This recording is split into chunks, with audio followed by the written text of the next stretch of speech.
Pemirsa, Argentina keluar sebagai juara Piala Dunia usai mengalahkan Prancis melalui drama adu penalti. Partai puncak tersebut sekaligus menandai sukses Qatar sebagai tuan rumah. Sementara itu, Indonesia bersiap menjadi tuan rumah Piala Dunia U20 pada bulan Mei hingga Juni 2023 mendatang. Tapi sebelum itu ada kejuaraan Piala AFF 2022 yang mulai digelar hari ini. Timnas Indonesia sendiri akan mulai berlaga pada Jumat mendatang di Stadion Gelora Bung Karno, Jakarta menghadapi Kamboja.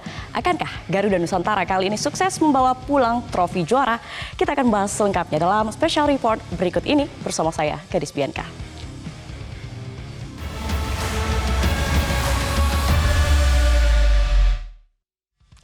Pemirsa, Qatar sukses menyelenggarakan Piala Dunia sekaligus menaikkan brand image negara tersebut. Bagaimana masyarakat Qatar merasakan dampak Piala Dunia? Kita akan tanyakan kepada Tommy Hidayat, korespondent MGN di Qatar. Selamat malam waktu Indonesia, Mas Tommy. Selamat sore waktu Qatar, Gadis.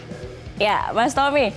Kita sudah menyudahi nih Piala Dunia Qatar 2022. Dari media-media di Qatar, apa rahasianya Qatar bisa sukses menggelar Piala Dunia?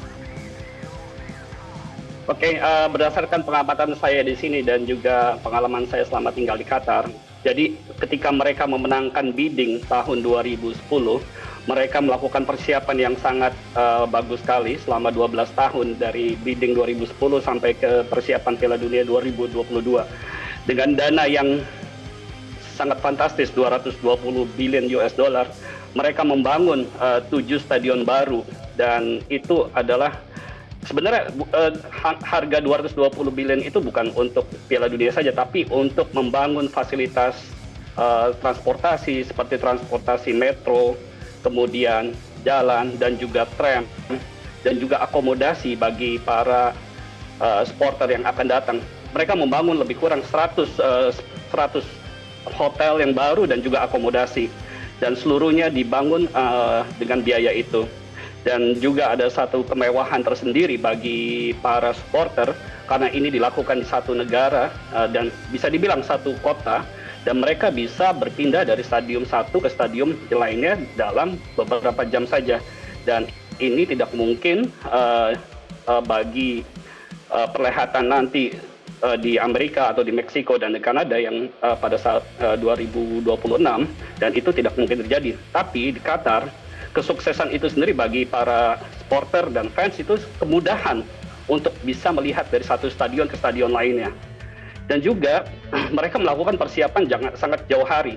Setahun sebelum perhelatan Piala Dunia, mereka mengadakan uji coba, yaitu ada Arab Cup namanya, yaitu Piala sepak bola yang dikhususkan untuk negara-negara di Jazirah Arab.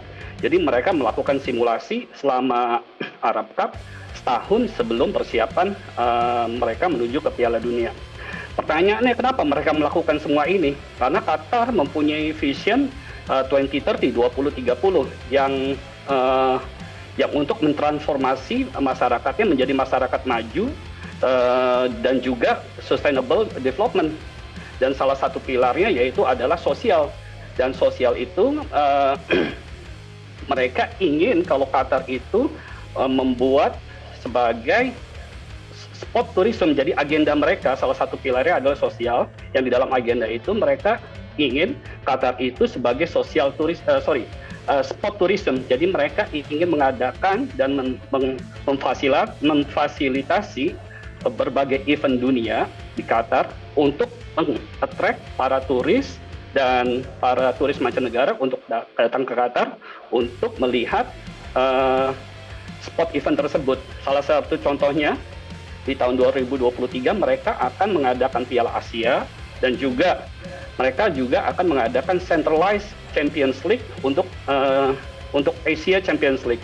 Dan juga di tahun 2025 mereka akan menjadi tuan rumah Piala Tenis Meja di final tour untuk tahun 2025. Jadi mereka sendiri sebenarnya udah punya vision jangka panjang di 2030 bahwa mereka ingin spot tourism itu dibawa ke Qatar. Begitu, Gadis.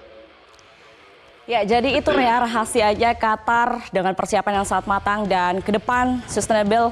Lalu untuk visi ke depannya kompetisi-kompetisi yang akan datang juga sudah dipersiapkan. Lalu apa manfaat yang dirasakan langsung oleh masyarakat dengan adanya Piala Dunia dan juga mungkin image Qatar sendiri di mata dunia?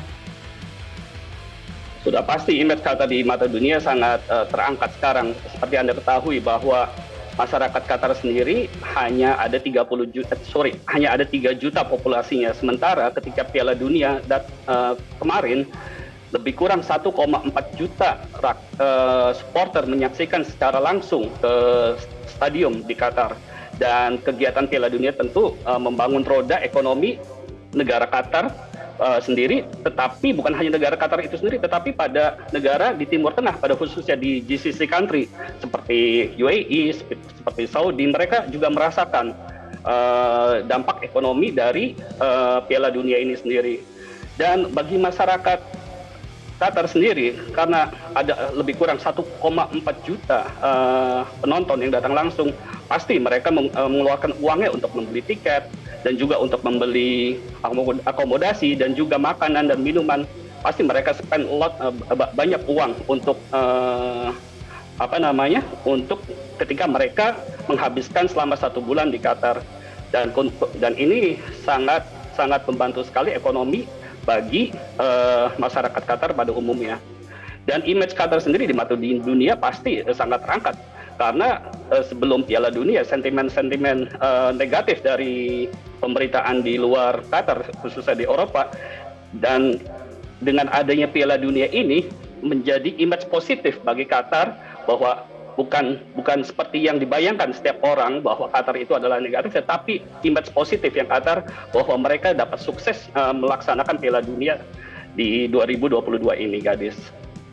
Baik, terima kasih ulasan lengkapnya koresponden MGN Tobi Hidayat langsung dari Qatar. Selamat kembali bertugas. Pemirsa, usai Piala Dunia, para pecinta sepak bola tanah air akan disuguhi kejuaraan sepak bola di level Asia Tenggara, Piala Asian Football Federation AFF 2022. Jurnalis MGN, Zevanya Sara dan Suari Tiasa akan mengantarkan informasi tentang gelar AFF dari Stadion Gelora Bung Karno, Jakarta. Pemirsa, gelaran Piala Dunia sudah selesai, namun bukan berarti gairah sepak bola juga ikut selesai. Di Asia Tenggara sendiri, gelaran Piala AFF justru baru dimulai tepatnya hari ini dengan pertandingan Filipina melawan Kamboja dan Brunei Darussalam melawan Thailand. Untuk timnas Indonesia, ini akan mulai bertanding pada hari Jumat mendatang tanggal 23 Desember 2022 di Stadion Gelora Bung Karno, di tempat saat ini saya berada. Pemirsa, Piala AFF 2022 dimulai hari ini 20 Desember hingga 16 Januari 2023 diikuti 10 negara di kawasan Asia Tenggara. Timnas Indonesia bergabung di grup A bersama Brunei Darussalam, Kamboja, Filipina, dan Thailand. Sedangkan grup B dihuni Laos, Malaysia, Myanmar, Singapura, dan Vietnam. Gelaran Piala AFF kali ini tidak ada tuan rumah khusus. Setiap tim akan mendapat jatah menjadi tuan rumah 2 kali pertandingan kandang, dan akhirnya peringkat 1 dan 2 klasemen akhir grup akan melaju ke semifinal.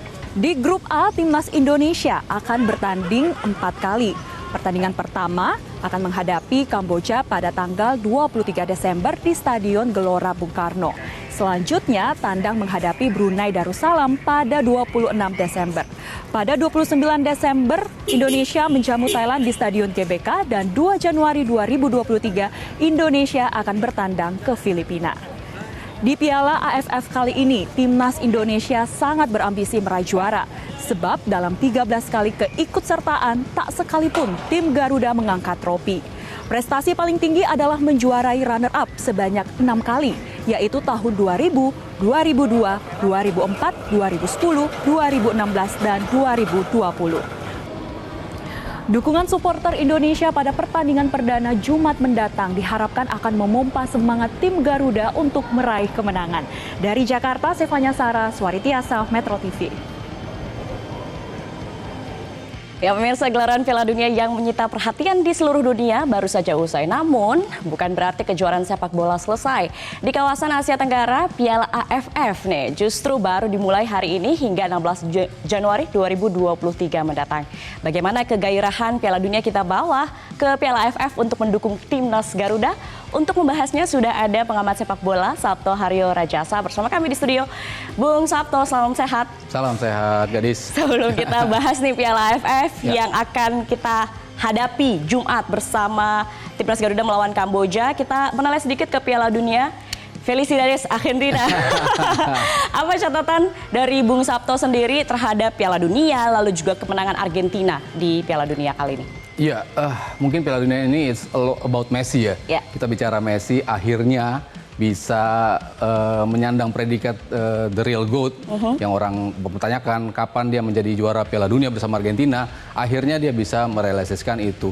Perjalanannya cukup panjang, kita lihat tim ini dibentuk oleh Scaloni, 36 laga tanpa kalah masuk ke Piala Dunia ini. Lalu mereka sempat kalah di pertandingan pertama. Ya, lawan Arab Saudi. Lawan Arab Saudi lagi, kejutan terbesar di Piala Dunia kali ini.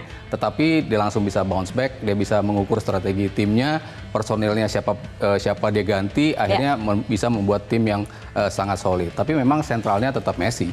Messi menjadi pemain yang akhirnya menjadi pemain yang paling banyak tampil di Piala Dunia. Betul. 26 kali melewati rekor Lothar Matthäus. Dia memainkan partai ke-1000 dia juga, partai kompetitif ke-1000 dalam sepanjang karirnya. Dia akhirnya menjadi pemain satu-satunya di dunia yang bisa mencetak gol di fase grup, 16 besar, quarter finals, semifinals, dan juga finals. Semuanya memang dihabisin oleh Messi. Ditambah memang gelar terakhir. Dan saya rasa itu menjadi kepantasan ya dari seorang Messi yang bisa menggandeng teman-teman yang lain. Maksudnya ini bukan panggung Messi seorang diri, tapi dia memang ditopang oleh pemain-pemain yang semuanya mumpuni untuk bisa mendorong Messi menjadi pemain yang lebih baik. Ya, itu dari sisi pemain. Kita lihat Lionel Messi menjadi bintangnya hingga akhir dan mementaskan nickname The Real GOAT. Tapi kalau dari penyelenggaraan Piala Dunia Qatar 2022 sendiri, catatan dari Bung? Iya, ternyata pertandingan yang dimainkan di tengah kompetisi, awalnya orang sempat skeptis akan seperti apa pemainnya. Ternyata justru level tertinggi bisa ditemui di pertandingan ketika mereka masuk ke bulan Desember. Para pemain sedang naik-naiknya dan juga mereka tampil cukup bagus ketika memasuki Piala Dunia ini. Kita melihat banyak sekali kejutan, terutama dari AFC, mereka bisa memasukkan 3 negara, Jepang, Korsel, dan juga Australia.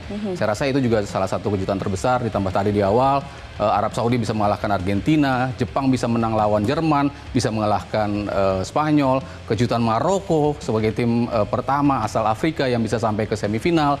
Itu saya rasa sebagai bumbu-bumbu yang betul-betul membuat sepak bola atau pentas Piala Dunia kali ini betul-betul luar biasa menarik dari sisi tontonan, dari sisi kejutan, dari sisi penyelenggaraan tadi yang kita sempat dengar di awal, dan juga dari sisi final itu sendiri. Saya rasa final kemarin adalah one of the best, kalau nggak yang the best finals ya. Betul-betul dari start sampai adu penalti betul-betul luar biasa kualitasnya. Prancis memberikan perlawanan yang luar biasa, walaupun hanya lewat seorang Kylian Mbappe, tapi mereka bisa memaksa Argentina sampai betul-betul garis akhir finish untuk bisa menjadi juara. Setuju, saya rasa juga semua sepakat bahwa kemarin itu adalah the epic finale ya untuk Piala Dunia Qatar 2022. Nah, kalau kita bicara soal Piala AFF, kita tahu Timnas Indonesia saat ini sudah mulai akan bertanding melawan Kamboja di GBK Jumat. Seperti apa peluang dari Timnas Garuda kita di Piala AFF kali ini? Iya, kalau dilihat dari persiapan mungkin kurang ideal ya. Kita bicara liga sempat berhenti, pemain tidak bisa memainkan laga kompetitif. Jadi saya rasa ini masuk ke turnamen yang kurang ideal. Tapi kan persiapan dari Sintayong sendiri bersama timnya sudah dari akhir November, 28 November mereka bikin TC di Bali, lalu dilanjutkan di Jakarta, game-game internal. Jadi saya rasa dia cukup tahu para pemainnya, siapa yang dipanggil, siapa yang dicoret. Ada 9 muka baru yang bisa melakukan debut di Piala AFF kali ini, termasuk Jordi Amat, pemain yang baru dinaturalisasi, akan menjadi tulang punggung di lini belakang. Saya rasa itu yang saya nantikan di AFF kali ini. Semoga saja tidak lagi seperti 6 edisi di mana kita selalu menjadi runner up. Kali ini memang ditargetkan menjadi juara, dan saya harapkan sekali apa yang kita mulai dengan kurang ideal ini, tapi justru happy ending dengan ideal. Kita harapkan ya ini akhirnya happy ending gitu ya dibandingkan dengan Piala AFF sebelumnya. Kita tahan dulu Bung Sabto, diskusi kita akan lebih seru lagi karena usai jeda pemirsa kita akan membahasnya bersama Ketua Umum PSSI Muhammad Iryawan terkait dengan persiapan Timnas Garuda di Piala AFF. Tetap bersama kami.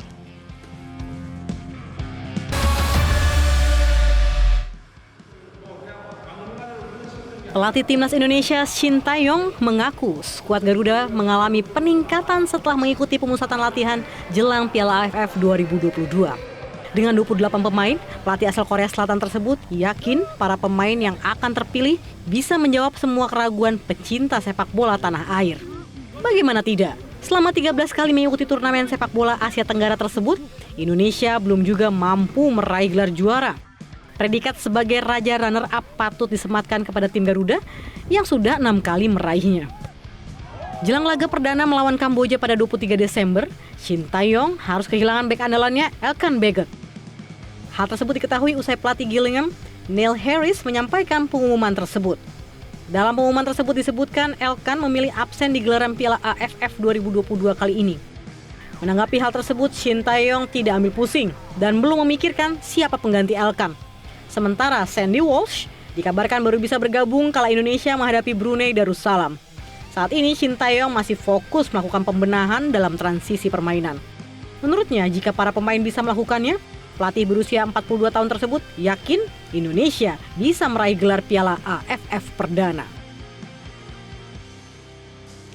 Dan pemirsa, langsung saja untuk membahas persiapan timnas di Piala AFF sudah bergabung bersama kami Ketua Umum PSSI Muhammad Iryawan. Selamat malam Pak Ketum. Selamat malam. Terima kasih sudah bergabung di Metro TV Pak Ketum, salam sehat. Tadi kita sudah bahas sedikit persiapan timnas di AFF mungkin kurang maksimal, tidak ada laga uji coba, hanya sekali TC di Bali, lalu juga liga yang sempat terhenti. Bagaimana ini mempengaruhi kesiapan dari timnas kita? Terima kasih, meskipun kita tahu bahwa kita berhenti kompetisi ya setelah kanjuruhan itu tentunya pengaruh cukup besar. Tapi dari awal kita kan sudah mempersiapkan kalau AFF memang harus kita hadapi. Sehingga jauh-jauh hari sudah dipersiapkan oleh pelatih siapa yang akan nanti dimainkan, bagaimana pola teknik, strategi lain sebagainya, termasuk TC, roadmap dan lain sebagainya. Kita sudah TC cukup lama ya di Bali dan saya mengawasi, ikut di sana memonitor bagaimana persiapan anak untuk menghadapi Piala AFF ini, di mana memang terus terang aja secara fisik mereka merosot karena memang cukup lama tidak melakukan pertandingan ya, kan 2 bulan tuh lama itu untuk suatu kompetisi, sehingga memang kemarin digenjot itu oleh pelatih kita. Dan memang saya mengamati sendiri bagaimana spot saya yang dipakai oleh tim kepelatihan, mereka memasang semua peralatan yang dipasang oleh pelatih kepada pemain perorangan, sehingga kita bisa tahu kekurangannya, maksimalnya dan lain sebagainya, kecapeannya mereka ngerti sekali. Jadi memang latihan fisik yang digenjot dan alhamdulillah sekarang fisik mereka sudah jauh meningkat. Pagi-pagi mereka gym, sorenya mereka latihan di Pantai Purnama, sedikitnya taktikal. Tapi kemarin fisik, sekarang sudah mengalih kepada teknik, strategi, dan tadi internal game saya lihat sore hari di Stadion GBK ya. Fisik juga menjadi salah satu catatan ya untuk timnas karena akan melakukan pertandingan yang cukup ketat begitu 2 hari pertandingan. Bagaimana Bung Sabto melihatnya? Ya, selalu ya setiap turnamen Piala Dunia kemarin juga seperti itu ya. 3 hari sekali bermain, otomatis gimana pelatih bisa, Shin Tae-yong dalam hal ini bisa melihat peaknya seperti apa gitu, diatur. Tadi Pak Ketum mengatakan bahwa fisiknya sudah digenjot ya, saya harapkan itu bisa memang betul-betul terlihat nanti ya. Paling tidak di partai pembuka, kalau memang bisa dilalui dengan bagus, bisa mendapatkan hasil yang bagus, itu paling tidak secara psikologis bisa mengangkat mental dan juga fisik dari para pemain. Ya, kita harapkan ya. Pak Ketum, ada 2 pemain naturalisasi, Elkan Baggott dan Sandy Walsh yang dicoret dari daftar pemain. Apa alasannya Pak Ketum, boleh dijelaskan? Ya, mungkin saya jelaskan. Jadi kalau Elkan memang sudah pemain kita, warga negara kita ya. Yang satu Sandy ya. Awalnya komunikasi pelatih Sandy Walsh di klubnya cukup baik dengan Shin Tae-yong karena waktu itu berada di sana. Dari Turki ke Spanyol bertemu, bahwa sudah deal akan diberikan untuk bisa bermain, memperkuat timnas kita.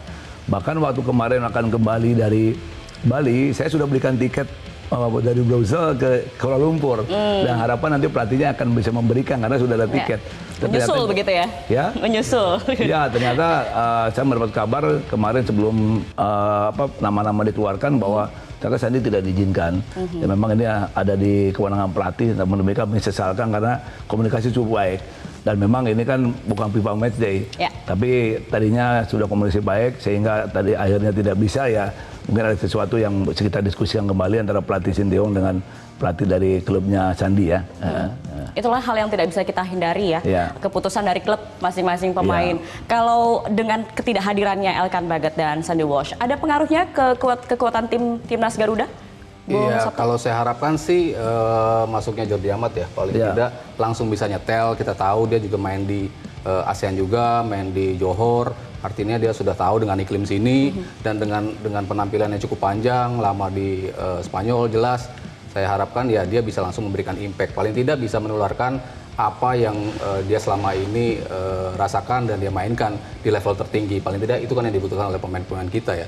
Kalau kita bicara teknik, kita bicara skill, ya mungkin tipis-tipis lah kalau di ASEAN gitu. Cuman kan mental, kita bicara mental, nah itu harapannya itu bisa dibawa oleh Jordi Amat ya di pertandingan pertama. Cuman kalau kita lihat pemain yang sudah ada, saya rasa Hansa Muyama, pemain-pemain belakang yang lain pun saya rasa punya kualitas yang mumpuni juga karena sudah lama juga membela timnas.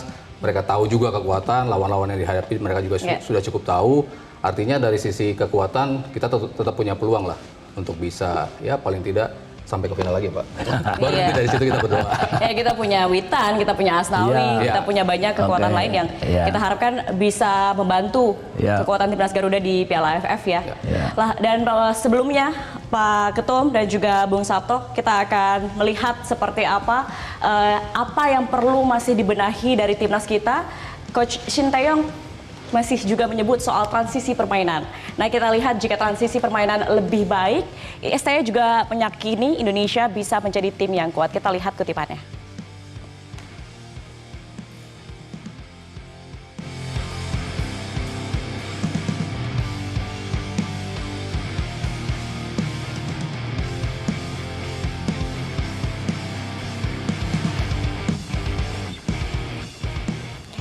Ya, Coach STY menggarisbawahi soal transisi permainan. Kalau dari Bung Sabto melihatnya seperti apa transisi permainan dari timnas Garuda kita? Iya, saya rasa ini memang menjadi yang paling penting ya di sepak bola sekarang, terutama kita bicara turnamen, kita bicara tim kemarin yang menjadi juara, tim yang masuk ke semifinal dari Piala Dunia, itu tim-tim yang bukan memainkan sepak bola indah, possession banyak, tapi bagaimana kita transisi, tapi bisa mengoptimalkan setiap transisi. Bagaimana Maroko bisa sampai semifinal dengan possession yang begitu dikit, tapi transisi mereka luar biasa. Prancis kita lihat juga transisinya luar biasa. Jadi saya rasa berkaca dari itu, Coach Sinteyong juga melihat bahwa ini menjadi sebuah hal yang harus kita bisa optimalkan. Dan kalau kita lihat di beberapa pertandingan sebelumnya, transisi itu sudah baik, cuman kecepatan aliran bola-bola yang harusnya sampai lebih cepat, mungkin itu yang belum dirasakan oleh Sinteyong. Jadi transisinya sudah ada, cuman tidak direct langsung ke bisa membahayakan gawang lawan. Itu yang mungkin yang harus lebih dipertajam lagi oleh timnas kita. Artinya kalau transisi ini menjadi dimaksimalkan, bisa jadi ini kunci kemenangan kita ya untuk timnas Garuda. Harusnya itu bisa diambil. Oke. Pak Ketum, kalau kita lihat berkaca dari kemenangan Argentina menjadi juara Piala Dunia, kita lihat tim Tenggo ini kan tim tertua dengan rata-rata usia 27,7 tahun pemain Argentina ya. Tapi kalau dilihat pemain Indonesia sendiri, seperti apa komposisi pemain Indonesia menurut Pak Ketum? Ya, memang ada beberapa yang cukup senior, tapi banyak Sinteyong mengambil yang muda-muda ya. Namun demikian itu komposisi yang baik menurut saya karena sudah dihitung oleh pelatih sehingga nantinya mereka bisa menampilkan terbaik. Ada kekuatan-kekuatan khusus yang diramu oleh Sinteyong yang memang itu yang dilakukan yang bersangkutan. Makanya kita melihat meskipun ini senior kemarin kita sudah peringkat kita jadi 151 loh dari 179 ya. Jadi artinya ada 28 peningkatan kuantum yang cukup tinggi ya gitu. Kemudian sudah 15 tahun senior tidak lolos kualifikasi Piala Asia. Sekarang yang pertama sudah lolos. Belum yang lainnya U20, kemudian wanita dan sebagainya. Sehingga saya berharap maksimal sesuai dengan diskusi saya dengan Sinteyong kita bisa memberikan terbaik nanti dalam AFF ini. Karena memang saya melihat kekompakan mereka luar biasa. Bahkan Sandi menyampaikan sebelum kembali ke Brussels dia bangga kepada timnas kita karena bisa bekerja sama dengan baik, cepat menerima dan kekuatan semua lini cukup terukur dan cukup bisa dibanggakan ya. Ya, itu dia catatan dari Coach STY ya. Nah, kalau kita lihat saat ini di grup A ya, Piala AFF kita bergabung di grup A. Bagaimana peluang dari grup A sendiri, Bung Sabto? Ya, kalau di atas kertas memang kita dan Thailand ya yang harusnya menjadi juara dan runner up ya antara dua tim itu, dan yang bisa mengganggu di awal di atas kertas adalah Filipina. Tapi justru mereka tadi sempat kalah dari Kamboja. Artinya kita bisa memanfaatkan itu ya. Kita bisa memanfaatkan itu in a way, tapi in a way kita juga bisa melihat bahwa kekuatan semakin merata. Ya. Bagaimana Myanmar sekarang bisa menjadi tim yang selalu menyulitkan, Vietnam dan juga Malaysia maksudnya cukup merata ya. Dulu kita hanya khawatir dengan Thailand dan juga Vietnam, tapi sekarang Myanmar berbahaya, Malaysia juga makin meningkat permainannya, dan juga lagi ditambah Kamboja mengalahkan Filipina. In a way mungkin itu menjadi hal yang positif buat kita karena akhirnya mereka terganggu sedikit. Cuman kita harus bisa memanfaatkan pertandingan pertama kita justru melawan Kamboja. Ketika bisa menang di situ, saya rasa kedepannya paling tidak semifinal kita menjadi juara atau runner up. Siapapun yang ketemu di sana, kita lihat Vietnam, kita lihat Malaysia. Saya rasa timnya juga kualitasnya sama. Kita sama-sama punya sejarah pernah kalah juga dari mereka. Artinya ini sebuah hal yang harus kita lihat sebagai kita juara dan atau runner up dulu nih di grup untuk lolos. Artinya sebenarnya tidak harus mencari juara grup karena sebetulnya kekuatan di tim sebelah, di grup sebelah juga sama saja gitu ya. Masih bisa kita imbangi, kita lawan begitu. Oke, baik. Pak Ketum, kalau kita lihat selama ini Indonesia di Piala AFF selalu runner up nih. Masyarakat Indonesia pecinta sepak bola tanah air pasti menunggu-nunggu kapan nih giliran Indonesia meraih trofi Piala AFF. Bagaimana tanggapan Anda? Ya kita doakan mereka secara persiapan sudah maksimal ya. Baik tempat latihan, kemudian akomodasi, transportasi, konsumsi mereka, kemudian semua sarana-prasarana sudah kita lakukan, dan pemain juga sudah berjanji akan memberikan terbaik di lapangan nanti. Kita doakan ya. Tentu semua pemirsa, semua rakyat Indonesia ingin AFF kita juara sebagai pemenang. Tadi terakhir kami arahkan mereka di lapangan, tetap semangat, tetap bermental baja, bermental juara, bermental tidak takut, dan memberikan terbaik dalam setiap pertandingan. Dan saya sampaikan ratusan juta rakyat Indonesia menunggu kalian bisa memberikan terbaik. Insya Allah doakan mereka, mudah-mudahan nanti bisa mencapai target yang kita inginkan. Ya. Oke, baik. Itu yang kita harapkan, mereka bermental baja, bermental kuat untuk menjadi juara di Piala AFF 2022 ini. Oke, Ketum, Bung Sabto, kita tahan dulu. Kita akan masih melanjutkan dialog kita pemirsa usai jeda. Nanti Menpora Zainuddin Amali juga akan bergabung bersama kami. Tetap bersama kami di Special Report. Kembali di Special Report Piala Dunia pemirsa, dan kita masih bersama Ketua Umum PSSI dan juga Bung Sabto. Bung Sabto, kalau kita lihat Piala AFF saat ini kita akan berlaga melawan Kamboja di hari Jumat. Seperti apa peluangnya kalau melawan Kamboja? Ya, harusnya kita bisa ambil 3 poin ya. Paling 3 sebuah start, sebuah turnamen. Kalau kita memainkan turnamen, laga pertama itu jelas laga yang paling krusial karena bisa mempengaruhi mental dan juga terutama mental ya, dari sisi pemain, dari sisi psikologis. Kalau kita lihat komposisi tim kita sebetulnya sudah cukup ideal ya. Walaupun mungkin tadi beberapa Sandy Walsh tidak bisa bermain, Elkan Bagot di belakang juga tidak bisa bermain. Tapi saya katakan tadi para pemain yang lain di lini belakang pun sudah lama bermain juga bersama. Jadi saya rasa kemampuan kita di lini belakang tidak akan terlalu terganggu. Yang ada adalah tadi kita bicara transisi di tengah, bagaimana Mark Klok dan kawan-kawan, Ricky Kambuaya bisa transisinya itu seperti apa. Dan kalau saya melihat dua pemain ini juga memegang kunci yang sangat penting ketika transisi begitu bagus, begitu cepat untuk distribut bola ke depan. Kita tahu bagaimana kecepatan Witan juga di sisi kanan, dan juga Sadil Ramdhani juga dipanggil juga di sisi kiri, juga punya kecepatan yang luar biasa. Jadi saya rasa dari sisi kualitas individu harusnya kita bisa memetik kemenangan ya. Dan saya rasa saya cukup optimis untuk melihat laga besok. Di hari Jumat kita bisa memetik 3 poin lawan Kamboja. Kita harapkan 3 poin penuh kita bawa pulang, Bung Sabto. Oke, pemirsa, ada informasi terkait Menpora Zainuddin Amali yang melarang penonton Piala AFF membawa flare dan benda berisiko ke Stadion GBK. Menpora memastikan pemeriksaan akan dilakukan secara ketat di stadion. Tolong sampaikan bahwa pemeriksaan kita ketat sebelum dia masuk. Jadi jangan bawa apa-apa, daripada nanti diperiksa dan ketahuan itu juga berakibat resiko buat mereka. Tolong sampaikan, kalau yang biasa bawa flare dan lain sebagainya, lebih baik jangan, karena pasti tidak akan bisa masuk. Terima kasih. Dan pemirsa sudah bergabung dari luar studio Menteri Pemuda dan Olahraga Zainuddin Amali. Selamat malam, Pak Amali. Selamat malam. Ya, Pak Amali terima kasih sudah bergabung di Special Report Piala Dunia. Kalau kita lihat tadi ada informasi terkait Pak Amali menyatakan bahwa tidak boleh ada penonton yang membawa flare dan lain-lain. Apa yang ingin Anda sampaikan kepada para penonton yang akan menonton Piala AFF di GBK?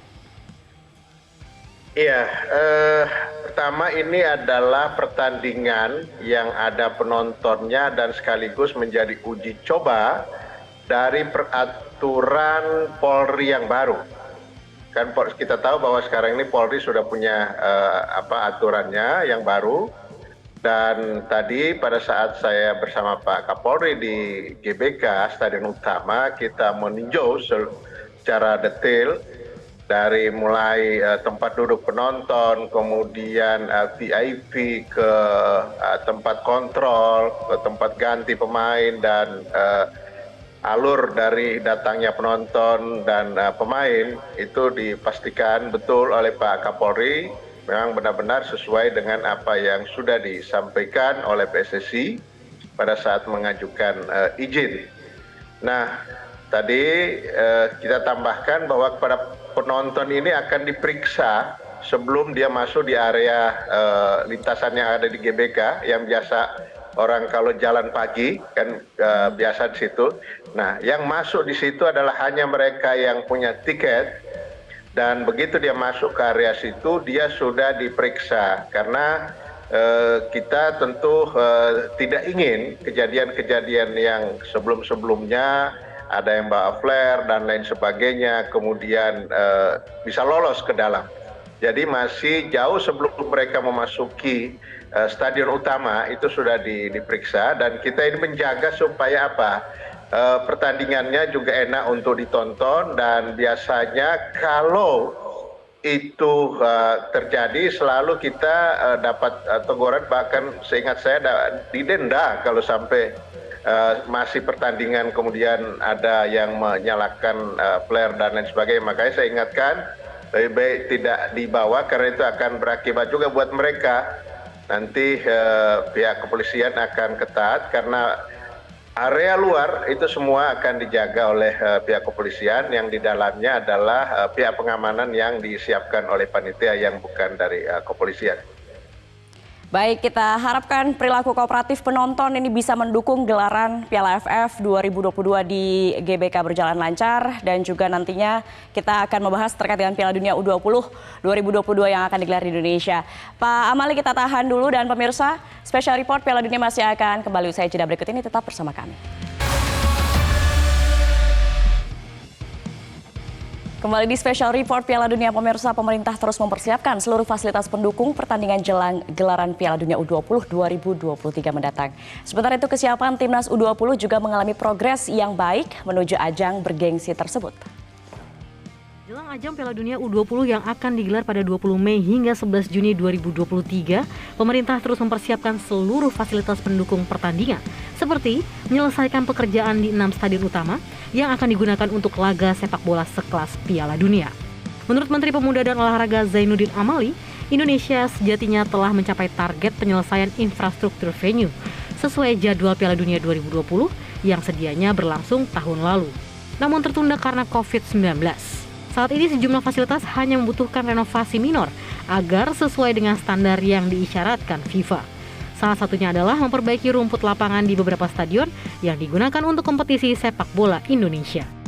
Menpora Amali juga berharap timnas Indonesia U20 lolos ke gelaran Piala Dunia bukan hanya karena sebagai tuan rumah. Zainuddin Amali mengatakan progres skuad Garuda Nusantara mengalami progres yang baik. Ditambah lagi pengalaman bertanding para pemain muda di timnas senior diharapkan bisa meningkatkan performa mereka. Anak asuh Shin Tae-yong sendiri telah rampung menjalani pemusatan latihan di 2 negara Eropa, Turki dan Spanyol. Meski kalah di 2 laga uji coba dari skuad U20 Prancis dan Slovakia, namun Marcelino Ferdinand dan kolega dinilai mengalami peningkatan dari sisi koordinasi permainan dan fisik selama 2 bulan TC di Eropa. Para penggawa timnas pun siap untuk terus mematangkan persiapan menuju ajang bergengsi Piala Dunia U20 2023 mendatang. Ya pemirsa, selain Piala AFF, tahun depan Indonesia akan menjadi tuan rumah Piala Dunia U20. Bagaimana Indonesia menjadikan Piala Dunia U20 momen kebangkitan sepak bola Indonesia menuju Piala Dunia level senior? Kita kembali menyapa Menteri Pemuda dan Olahraga Zainuddin Amali dari luar studio. Pak Amali, berkaca dari penyelenggaraan Piala Dunia Qatar 2022, apa yang bisa kita pelajari dari penyelenggaraan Piala Dunia Qatar ini? Ya, saya kira banyak hal ya yang kita bisa lihat dari kesiapan Qatar untuk menyelenggarakan Piala Dunia Senior tahun 2022. Walaupun sebelum pertandingan banyak orang yang tidak begitu optimis dengan kesiapan Qatar menjadi tuan rumah. Tapi begitu gelaran dimulai dan sampai ditutupnya pada saat final itu sangat baik ya. Nah, memang saya berkesempatan ketemu dengan Presiden FIFA, Gianni, sebelum atau menjelang final antara Argentina dan Prancis. Banyak hal yang kita bicarakan di situ. Tentu saya membawa pesan-pesan dari Bapak Presiden. Pak Jokowi menyampaikan beberapa pesan kepada Presiden FIFA.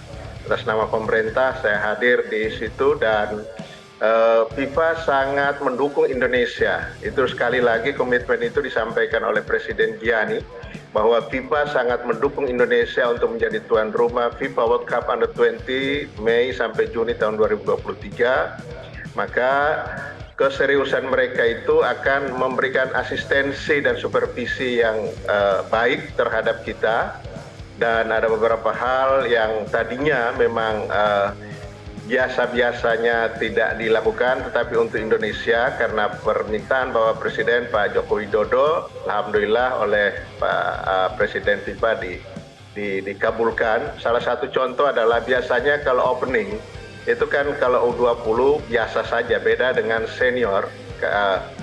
Dianggap bahwa pertandingan pertama itulah pembukaan, tetapi ada keinginan Bapak Presiden karena ini menjadi kesempatan kita yang belum tentu akan datang berkali-kali di Indonesia, maka Bapak Presiden menyampaikan pesan yang saya sampaikan pada Presiden Gianni bahwa kita ingin pembukaan atau opening itu meriah, dan kita akan meriahkan juga di berbagai kota. Di antara yang sudah ada kita akan tambah dengan beberapa tempat, dan itu juga Presiden FIFA setuju. Yang penting pengerjaan persiapannya baik, dan masyarakat Indonesia sangat senang dengan penyelenggaraan ini. Jadi kita belajar banyak dari FIFA World Cup yang baru saja selesai, dan tentu kita akan koordinasi dengan berbagai pihak sebagaimana Kepres yang terbaru. Menpora bertanggung jawab terhadap dukungan penyelenggaraan, kemudian LOC dan Timnas adalah tanggung jawab dari Ketua Umum PSSI, kemudian infrastruktur menjadi tanggung jawab dari Menteri PUPR. Kita akan kolaborasi. Nah, kita akan dipandu sangat serius oleh FIFA, maka komunikasi kita baik oleh teman-teman LOC di PSSI, kemudian kami di INAPOK, dan teman-teman dari Kementerian PUPR, kita padu bekerja sama untuk kita tunjukkan bahwa Indonesia mampu menjadi tuan rumah, karena kita punya pengalaman menjadi tuan rumah dari multi event besar, Asian Games terutama ya, itu sangat diakui dunia, dan beberapa kegiatan-kegiatan kita sangat mampu. Oleh karena itu kita akan tunjukkan di 6 kota yang oleh FIFA sudah disetujui, itu kita akan persiapkan dengan sebaik-baiknya. Hospitality terutama, keramahan kita dan kemampuan kita untuk melayani semua tamu, kita akan lakukan dengan sebaik-baiknya, Bianca. Baik, Pak Amali. Kita tahan dulu, Pak Amali. Saya juga mau ke Pak Ketum. Pak Ketum, kalau kita lihat nanti Piala Dunia U20 yang akan diselenggarakan Mei dan Juni 2023. Seperti apa timnas Indonesia? Akankah hanya berpartisipasi sebagai peserta atau ada target? Ya, tentunya kan kita persiapkan jauh-jauh hari ya. Kemarin juga baru kembali dari luar TC panjang di Turki dan Spanyol. Tentunya dalam TC tersebut kita bukan melulu mengejar kemenangan melawan tim tanding, tapi bagaimana pengalaman yang diambil dalam friendly match atau TC di luar itu. Nah, kita terus melaksanakan ini setelah AFF selesai, langsung kembali TC U20 untuk tadinya yang jelas kita ingin lolos, ya ingin lolos dan memberikan terbaik, karena jangan hanya penyelenggaraan saja yang sukses, tapi timnas kita juga harus bisa berprestasi di sana. Meskipun kita sudah lolos kualifikasi Piala Asia U20 kemarin, kita tetap maksimal nanti dalam Piala Asia dan juga tentunya dalam Piala Dunia nanti tahun depan 2023 ya. Baik, tidak hanya sukses penyelenggaraan juga, tapi sukses prestasi begitu ya. Oke, kita ke informasi terlebih dahulu. Pak Ketum, kita ada informasi skuad juara Argentina tiba di kota Buenos Aires usai menjuarai Piala Dunia 2022 di Qatar. Ribuan fans riuh menyambut pahlawan mereka yang berhasil meraih gelar juara Piala Dunia untuk kali pertama sejak 36 tahun.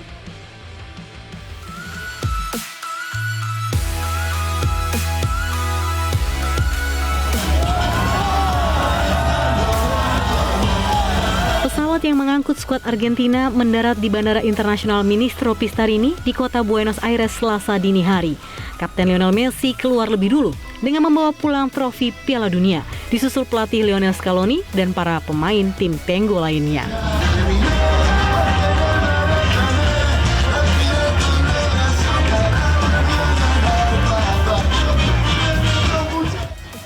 Usai mendarat, para pemain langsung melakukan pawai keliling kota dengan memamerkan trofi Piala Dunia ke hadapan para supporter yang telah menantikan mereka di pinggir jalanan ibu kota.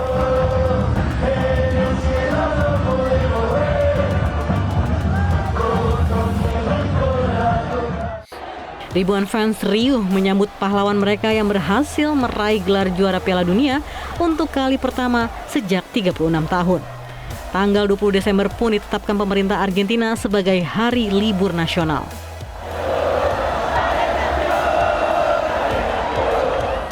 Sejumlah pemain bintang termasuk Lionel Messi menaiki bus beratap terbuka dan larut dalam kegembiraan.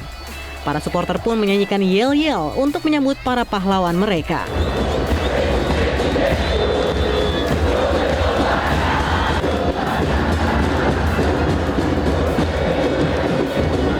Sementara itu, Mirsa, meski gagal mempertahankan gelar Piala Dunia, para pemain timnas Prancis tetap mendapat sambutan hangat ketika tiba di Paris.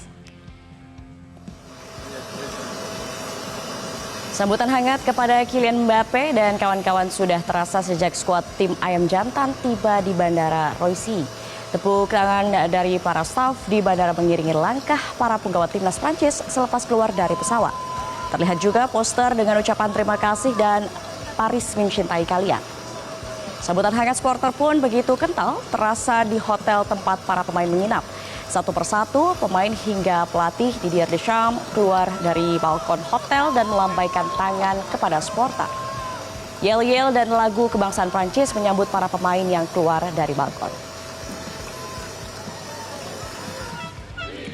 Pemirsa, Mbappe yang menyabet gelar top scorer Piala Dunia 2022 mendapat perhatian besar dari supporter. Meski masih terlihat lelah, para pemain tetap tegar dan mengumbar senyuman untuk para supporter mereka.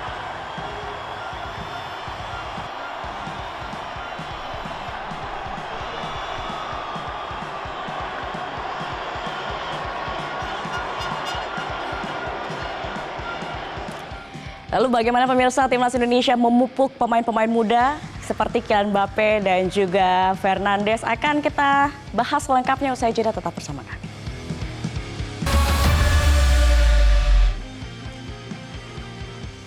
Kembali di Special Report Piala Dunia pemirsa, dan Bung Sabto, tadi kita lihat Kylian Mbappe di ajang Piala Dunia luar biasa, dan pemain-pemain muda lain dari Argentina, Enzo Fernandez juga menampilkan permainan yang luar biasa, menjadi contoh begitu. Bagaimana Indonesia bisa memupuk tim pemain-pemain muda supaya berprestasi dan terlihat mendunia begitu? Ya, lebih banyak main di luar sih, dalam artian training apapun bentuknya, uji coba. Kalau kita tidak bisa mengirimkan pemain sebagai pemain di liga, paling tidak tim diberangkatkan untuk bisa ikut beruji coba di situ, ikut merasakan bagaimana tidak harus bertanding, tapi merasakan bagaimana berlatih di level yang tertinggi. Itu kan yang akan mereka dapatkan as an individual sebagai masing-masing pemain. Ketika mereka nanti bergabung satu-satu, mereka akan terasa bedanya ketika mereka sudah merasakan atmosfer mereka berasa di luar. Mungkin itu ya yang paling mungkin untuk dilakukan, karena kita bicara di sini belum optimal ya, usia mudanya masih belum bisa kita petik hasilnya dari sini gitu. Maksudnya bagaimana kita harus bisa mendapatkan itu dari luar. Jadi kalau kita lihat, kalau idealnya memang kompetisi di sini usia mudanya jalan, itu jalan, baru kita bisa memetiknya itu di kemudian hari. Cuman saya rasa itu belum bisa kita lakukan sekarang. Kalau dari tanah airnya harusnya liganya begitu ya, tapi mungkin dari pemainnya juga harus bisa banyak yang keluar. Tapi kalau kita lihat di era Coach Sintayong ini, Ketum sudah bisa menjawab banyak pemain-pemain kita yang bermain di liga-liga di luar. Seperti apa Ketum melihatnya? Saya pikir ya saya setuju ada banyak bermain di luar, tapi pembinaan usia muda kita juga harus kita betul-betul kita kawal. Dan sekarang U16 kemarin itu mudah sekali. Ada Iqbal yang juga masa depannya cukup cemerlang ya. Iqbal CS, kemudian yang ke sini juga demikian U20, dan tidak sedikit juga pemain kita yang main di luar cukup bagus. Ada Asnawi sana yang menjadi favorit loh di Korea. Kemarin ada orang Korea datang membawa bendera Asnawi nomor 1, kemudian juga membawa jersey Asnawi. Artinya itu salah satu yang disampaikan dari Bung tadi, mengatakan main-main luar lebih banyak. Tentu itu sepakat. Nanti TC di luar dan kompetisi nggak boleh berhenti, harus jalan, karena disitulah atmosfer permainan, kemudian peningkatan performa ada di pemain kita. Kalau TC terus nggak ada kompetisi, ya percuma, kembali juga mereka istirahat kan gitu. Jadi mungkin sekarang TC keluar itu cukup bagus sekali, dan memang alhamdulillah pemerintah betul-betul membackup kami, khususnya U20 dalam latihan di luar. Kemarin di Turki, kemudian Spanyol, sebelumnya di Korea, lain sebagainya. Itu kira-kira konsep kami, Pak. Ya. Artinya tadi ada komitmen dari PSSI sendiri untuk meningkatkan lagi kualitas dari kompetisi Liga 1 dan liga-liga lain? Iya, pasti Pak Menpora pun mendorong itu. Salah satu kemarin kompetisi bergulir adalah untuk kepentingan timnas. Bagaimana timnas akan terus menjaga performanya kalau kompetisi tidak ada. Makanya akhirnya pemerintah kemarin mengizinkan kita untuk menggulir kembali kompetisi, karena pemain-pemain sekarang kan ada di kompetisi itu sekarang, yang sedang bermain, yang U20 sampai ada di sana. Jadi itu kira-kira salah satu faktornya. Ya. Baik, terakhir Pak Menpora, apa yang ingin Anda sampaikan dukungan terhadap timnas Garuda untuk bisa berlaga di ajang bergengsi seperti Piala Dunia U20 nanti? Ya, saya kira sejak awal begitu diputuskan bahwa kita menjadi tuan rumah dan salah satu pesertanya adalah negara kita, pemerintah sudah secara terus-menerus memberikan dukungan kepada PSSI. Tadi sudah disampaikan oleh Pak Ketua Umum juga, sejak awal bahkan perintah Pak Presiden, ini tim kita mau latihan di mana saja, mau ngambil pelatih siapa saja, silahkan difasilitasi, silahkan diberikan dukungan. Dan itu kami lakukan secara konsisten sampai dengan saat ini. Oleh karena itu kita berharap ya timnas kita semakin baik, dan memang perkembangan dari informasi yang dilaporkan oleh teman-teman di PSSI, oleh Pak Ketua Umum dan oleh tim pelatih itu sudah sangat baik progresnya. Memang ini harus dijaga, jangan sampai progres yang baik ini kemudian dia bisa turun lagi. Nah ini yang kita khawatirkan. Nah alhamdulillah kompetisi khususnya Liga 1, karena di situ banyak pemain timnas sudah mulai berlangsung lagi, maka kita mendukung terus. Pemerintah punya komitmen untuk memberikan dukungan, memberikan fasilitasi terhadap semua kebutuhan yang dibutuhkan oleh tim nasional kita, supaya sekali lagi kita bukan hanya tampil di Piala Dunia FIFA World Cup Under-20 karena diuntungkan oleh tuan rumah. Saya kira tidak boleh itu, dan komitmen Ketua Umum Pak Muhammad Iryawan saya kira akan membawa itu supaya lolos sampai ke babak-babak berikutnya. Oke, baik. Saya lempar ke Pak Ketum. Seperti apa komitmennya dari PSSI?